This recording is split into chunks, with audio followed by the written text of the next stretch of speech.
Legis, o podcast da Escola do Legislativo José Bezerra Gomes. Aqui, cidadania e participação social entram em pauta.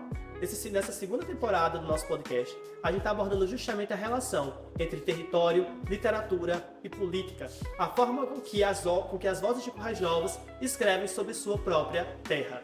Hoje, vamos receber a escritora Maria Gomes. Maria José Gomes de Araújo, conhecida como Maria Gomes, nasceu em Currais Novos, no Seridó Potiguar, em 15 de outubro de 1966. É formada em letras, com pós-graduação em literatura luso-brasileira e em educação, pobreza e desigualdade social, e especializada em literatura e ensino pelo IFRN, atualmente também cursando filosofia. Escritora desde a adolescência, ela tem mais de uma dezena de livros publicados em prosa e poesia, incluindo romances, contos, poemas e até um dicionário de palavras e expressões do Seridó Oriental, um gesto de preservação cultural profundamente ligado ao território. Maria também é consuela do Seridó pelo movimento Poetas do Mundo. Recebeu importantes prêmios literários do Estado e coordena iniciativas de fortalecimento da cena literária local. Maria, é um prazer tê-la aqui no nosso podcast. O prazer é nosso, né? Vamos dizer, vamos dividir esse prazer, né? Pois é. Eu fico muito honrada pelo convite para participar desse momento tão especial, não é? Da Casa Legislativa, da Escola Legislativa, que é a casa de todos, né? E estou aberta aos questionamentos, às nossas conversas, aos nossos bate-papos sobre literatura, identidade, memória, o que surgir a gente conversa. Perfeito. Maria, então a primeira pergunta é justamente sobre essa relação. Você tem uma obra vasta e essa obra é intrinsecamente relacionada à sua trajetória no seu local, no seu território, e as formas com que essa literatura tem interdisciplinaridades com outras áreas de conhecimento, com outras realidades também. Como você vê o Seridó como um espaço de construção da sua escrita e da sua construção enquanto pessoa? Uma pergunta bastante assim, que eu posso dividir em duas partes, né? A primeira pergunta é sobre a minha relação identitária com o meu território, e a segunda é a relação dessa identidade na minha produção literária, né?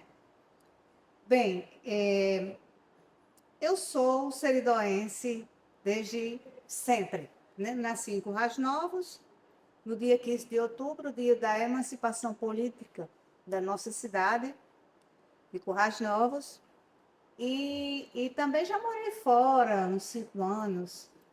Retornei já com uma outra ideia, né, de mundo. E o meu olhar para a questão do território enquanto temática primordial e necessária para a minha construção poética, para o meu fazer poético, é um olhar muito telúrico. Além de telúrico, é um olhar amoroso, né? Eu acredito que a palavra amorosidade, ela representa muito o que está na minha poesia. Não apenas a amorosidade telúrica, mas a amorosidade também lírico-amorosa. Porque a minha poesia tem esse toque do sensual, do eros, e tem também o toque da terra, né, dessa relação que eu tenho com a terra. Então, eu e a terra somos duas figuras femininas que se intercalam, né? E justamente essa abordagem das figuras femininas que se intercalam, a terra e você. Como uma mulher quebrar normalmente uma perspectiva de uma academia literária que tradicionalmente é masculina? Como foi esse processo de querer quebrar normalmente o patriarcalismo, esses estigmas que existem? Pois é. A Academia Currais Novos de Artes e Letras, antes conhecida como ACL, mas apenas virtual, teve um criador que foi Antônio Guedes. Mas ela não recebeu o apoio necessário da sociedade e ela ficou ali adormecida, né? E ele ligou para mim e disse: vou lhe visitar, que eu preciso conversar com você, um assunto muito sério. Fui, né? Ele foi lá na minha casa, quer dizer. E aí nós conversamos sobre isso, sobre a importância de dar esse up, né? Entre aspas, na nossa academia. Como como ele está doente, né, ele disse: Maria, eu preciso que você tome conta e o material está aqui. Isso foi em 2017. Eu disse: meu Deus, o que é que eu posso fazer? Eu não tenho condições de administrar uma academia, eu não estou apta, eu não estou preparada, eu não tenho conhecimento técnico-administrativo para gestar uma academia. Aí ele disse: olha, eu só confio em você. Aí eu disse: então tá. Fiz reunião com alguns acadêmicos fundadores, foi justamente no período da pandemia, nós fizemos virtualmente essa reunião e decidimos transformá-la de ACL, Academia Currachovense de Letras, em Academia Currachovense de Artes e Letras, porque nós não tínhamos somente literatos. Aliás, nós não temos somente literatos, nós temos um leque gigante, assim, bem japonês, sabe? De artistas em todas as esferas, com várias linguagens. Música, literatura, dança, teatro, circo, declamação, cordel. Nós temos um leque gigante de artistas aqui, não é? Atores, atrizes. E isso é o mais importante para que uma academia de artes e letras fique de pé. Então, nós criamos a ACAL, né, que ficou Academia Currachovense de Artes e Letras, e essa academia ela vem consolidar o que nós temos de belo. Nós temos, em termos de apresentação para a sociedade, de contribuição para a sociedade, a ACAL. Então, assim, nós não pensamos somente em termos um espaço físico para os acadêmicos e acadêmicas se reunirem e discutirem sobre determinado tema. Não, ela é aberta à comunidade. Não está ainda em funcionamento efetivo manhã-tarde, porque nós não temos ainda um jovem que seja um estagiário, né, para ficar cuidando lá do espaço. Então, eu também não posso ficar direto 24 horas por dia lá como presidente. Eu estou na segunda gestão. Isso, para mim, é muito significante. E eu sendo mulher cis, né, assumindo uma academia, eu acredito que é um feito gigantesco. Tendo em vista que a ACAL é a primeira, né, a pioneira academia de artes e letras da região do Seridó. Não há outra, até agora, efetivada como a nossa, né? E, assim, sendo eu a primeira mulher a dirigir a ACAL, é uma honra, sabe? E, ao mesmo tempo, um desafio, porque eu estou adentrando uma esfera que não é propriamente a minha esfera, né? Propriamente dita. Mas até agora o que eu tenho feito, eu acredito que tenha agradado. Sim. E a CAL é justamente a representação do quanto de potencial, né, a nossa cidade tem em relação à literatura, em relação às artes.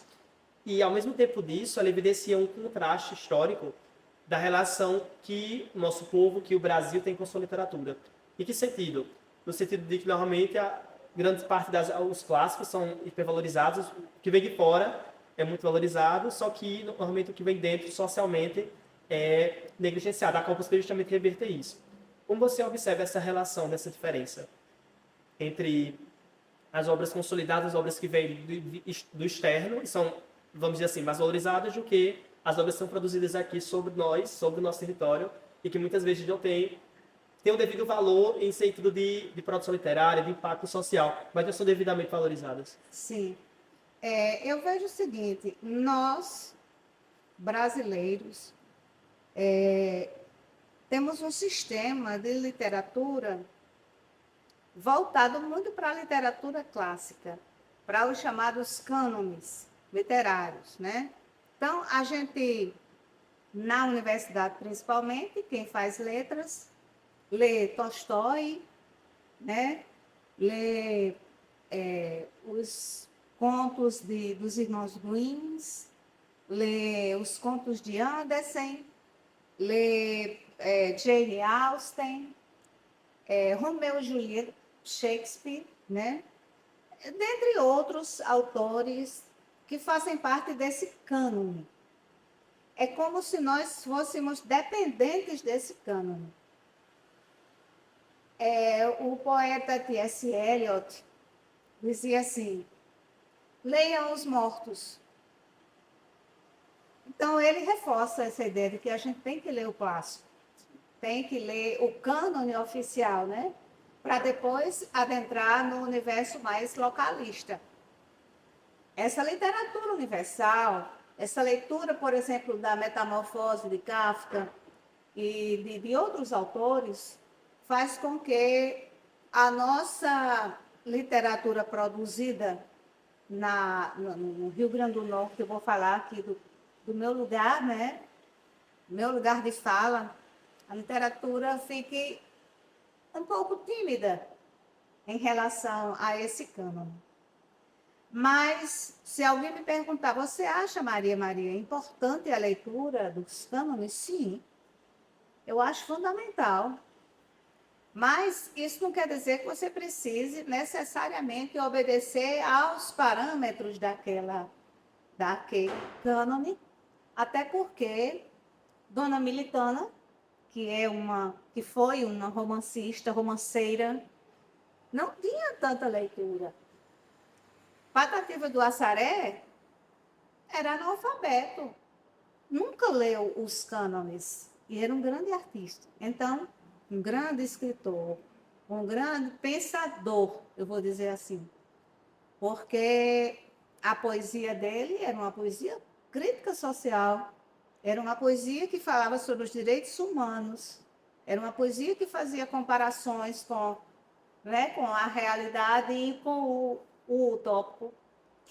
Então, é importante ler os cânones, é importante, mas vamos ler mais o que nós estamos dizendo, o que o nosso povo diz, o que os nossos autores pensam a respeito das questões sociais, econômicas, políticas e principalmente culturais. Então, é importante também nós formarmos o nosso cânone, né, regional. Por isso que eu digo muito, eu sou a favor da produção. Quando eu comecei a escrever, e até hoje, eu não escrevo com a intenção de me sobressair, de ser reconhecida, de chamar atenção, de escovar o ego. Não escrevo por isso, não. Eu escrevo porque algo me incomoda. Então, quando eu escrevo, eu tenho um objetivo, tenho como objetivo escrever para outra pessoa me ler e, a partir dessa minha leitura, criar um outro livro, uma outra história. Como dizia Bakhtin, né, o russo, o estudioso russo, se eu não me engano, Mikhail Bakhtin, quem lê um livro escreve outro. Então, quando nós produzimos uma literatura que alcance todas as demais linguagens, ou todas as demais pessoas que gostem de literatura, naturalmente a gente vai construindo novos livros imaginários.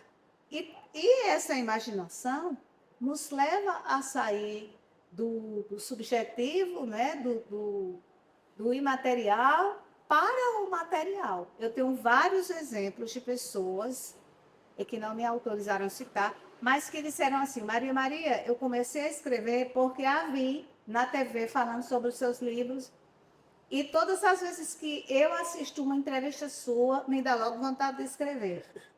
E eu fiquei muito feliz porque eu estou alcançando o meu objetivo. E, Maria, sua literatura vai ser diferente de gêneros, né? Então, nós temos cordel, temos prosa, temos poesia.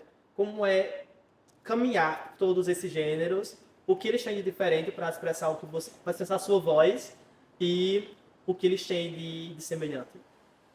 É interessante. Eu sinceramente, eu entendo apenas o seguinte: a poesia, que é completamente abstrata, ela está na atmosfera, ela está no ar, ela está em tudo, na natureza, nas pessoas, nos momentos, nos fatos que ocorrem, né, no cotidiano das pessoas. Então, essa poesia, ela existe. Quando ela chega para mim, que me toca o ombro, pedindo para ser escrita, né, expressa, ela pode vir de qualquer maneira, ou em prosa, ou em poesia. Poesia que eu digo é em versos, né? Porque há uma diferença que eu acho fundamental que as pessoas saibam. A poesia, ela navega por todos os mares, caatingas, desertos, mas a escrita, que é a concretização dessa poesia, ela pode vir na prosa, através dos romances, contos, novelas, crônicas, textos jornalísticos, enfim. Como ela pode vir em versos, no cordel, nas poesias em versos livres, nas poesias mais, eu digo assim, mais reorganizadas, mais, sabe, até pesadas, eu diria, como o parnasianismo, que é uma escola que aconteceu, uma estética literária que existiu, mas que tem muita coisa bonita no parnasiano, mas eu prefiro um verso livre. O parnasiano é como se fosse algo bem mais fechado, né? A Isso. regrinha. É, dentro da regrinha, dentro do padrão, sem muito sentimento, né? É aquela poesia assim meio como simbolista, um pouco branca demais. E eu gosto muito dessa poesia efervescente, essa poesia que nasce assim numa parede de uma rua, sabe? Já aconteceu muito. Eu caminhando para ir fazer alguma coisa no centro da cidade e de repente me veio aquela vontade de escrever e o primeiro papel que eu achava na bolsa com a caneta, eu encostava numa parede e já escrevia ali a ideia para quando chegar em casa, eu dizia, era isso que eu ia falar. Né? Então, muitas poesias nasceram nas paredes de currais. E sobre essas poesias que nascem de maneira natural no seu dia a dia, no seu cotidiano, nas paredes de currais, como você acha que, atualmente, né, com as novas tecnologias, com uma cultura muito forte de homogeneização, vamos dizer assim, como você observa que a sua forma de escrever é um ato de resistência? Olha, é um ato de resistência eu existir. Eu já começo por aqui. Porque primeiro eu venho de uma realidade muito diferente. Eu nasci numa família muito, muito pobre. Minha mãe era lavadeira, tinha 8 filhos, 7 filhos por aí. E eu nasci em meio a esse, né? Essa sociedade, pequena sociedade, né? Muito pobre. Então, ela era lavadeira, engomadeira, trabalhava para criar os filhos. Então, eu já me sinto resistente aí. Até que aos 8 meses de nascida, eu fui adotada por uma outra família, que, segundo eles, me adotaram pela beleza. Diziam que eu era linda. Eu era uma bebê linda e, por isso, eles me adotaram. E aí eu saí de um universo para outro, né? Diferente. Então, eu já comecei a resistir aí. E quando eu publiquei o meu primeiro livro, em 2007, se eu não estou enganada, estou esquecida, foi 2005, ou não sei, parece que foi 2007, eu, assim, eu desbravei, sabe? Como mulher, como ser pensante, como alguém que quer, de fato, mostrar o que existe na nossa realidade, né? Catingueira. Então, eu comecei a publicar e eu acredito que eu fui uma das primeiras a dar esse salto na literatura, porque eu já comecei com prosa. Comecei com 2 contos de novela, publiquei de uma vez só. O Cheiro da Origem e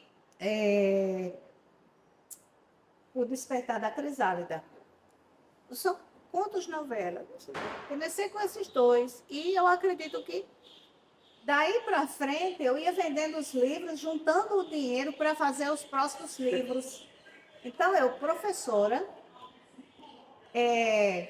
do interior do Rio Grande do Norte, vinda de uma família muito pobre, financeiramente falando, porque muito rica intelectualmente, intelectualmente e também rica no sentido de e ser bastante inteligente, né? Reconhecido como uma família inteligente, que é a família Batista.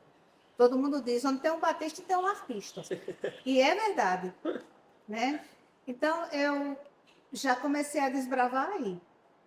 Aí comecei a ir juntando dinheiro. O meu primeiro livro de poemas, chamado Autônicas, é uma declaração de amor a Currais Novos. Poucas pessoas sabem, porque a quantidade foi pequena de publicação, foi publicada pelo Sebo Vermelho, de Abimael, e eu tive a felicidade de receber esse livro de presente, porque quem pagou, dividiu, né, o pagamento, foram duas pessoas, Neliane de Castro, né, o autor do filme O Homem que Desafiou o Diabo, que na realidade é As Pelejas de Ojuara, que é Araújo ao contrário, e de Dr. Diógenes Jacomel Lima. Então, eles dois disseram, não, vamos ajudar a Maria.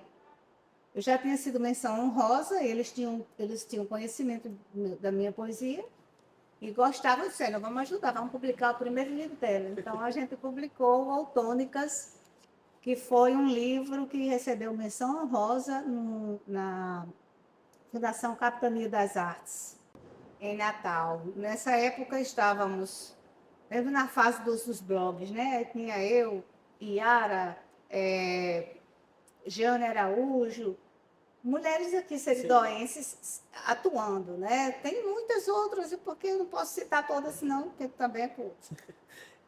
Maria, inclusive, nesse sentido, né? Você falou aqui sobre sua trajetória, sobre suas principais obras. Se você pudesse deixar, acho que você já deixou, mas se você pudesse deixar uma herança política para Currais Novos através da sua escrita, qual seria essa herança? É uma pergunta difícil. Eu acredito que eu já estou deixando a herança política, porque a construção da minha obra, que já vai em 16 obras, com 3 no prelo, não, 5. Eu acho que tem mais 5 por aí, sabe? Eu sempre produzo, então eu não sei mais não. Eu sei que é o todo. Se eu for parar para pensar e para fazer uma contagem mais, uma coisa bem quantitativa, eu posso dizer que eu já tenho para lá de 30, porque eu escrevo muito também para antologias, né? As pessoas me convidam e eu vou lá e participo, o maior carinho. Então, esse meu dizer político, ele já está nas obras, né? Quando eu escrevo algo que questiona, que discute, que ironiza, né? Que levanta questionamentos. Eu já estou sendo política, já estou sendo um objeto político quando eu escrevo, porque eu quebro. Eu estou rompendo com aquela ideia de que só homem é quem escreve, né? A escritora Mary Wollstonecraft, que era a mãe de Mary Shelley, ela era uma pessoa que escreveu sobre os direitos humanos, os direitos das mulheres, isso há muito tempo, e a filha dela, Mary Shelley, ela escreveu o livro Frankenstein, e essa escrita teve que ser no nome do marido dela, porque ela era mulher. Sim. E hoje eu posso dizer assim, eu escrevo no meu nome. Então, politicamente, eu já estou dizendo, é o meu nome que está ali. Né? Não é o nome do meu marido, é o meu nome. Maria, para a gente finalizar, pedir para você recitar um poema, uma obra sua. Tem um poema meu chamado Lua Vermelha, que eu acho interessante. Está em um dos meus livros que eu não lembro. Eu acho que é o Beijo de Eros. Minha lua de sangue vermelha, todo 30, se for de 30, vem descendo na lua cheia, feito um borrão de tinta. Maria, incrível, muito obrigado por essa entrevista. Pessoal, esse foi outro episódio do Pod Legends, do podcast da Escola do Legislativo. Ao longo dos episódios aqui, feitos pelo nosso Pod Legends, a gente desmembrou e permeou diferentes histórias, diferentes trajetórias da literatura do Seridó. Nós observamos a forma com que essa literatura é versátil, a forma com que ela permeia diferentes caminhos. E principalmente, a forma como ela narra o nosso povo para o nosso povo. Essa segunda temporada focou justamente nessa abordagem, em valorizar o que é nosso, em valorizar aquilo que ultrapassa as linhas e se torna-se em história. História prática, história viva. Esse foi o Pod Legends.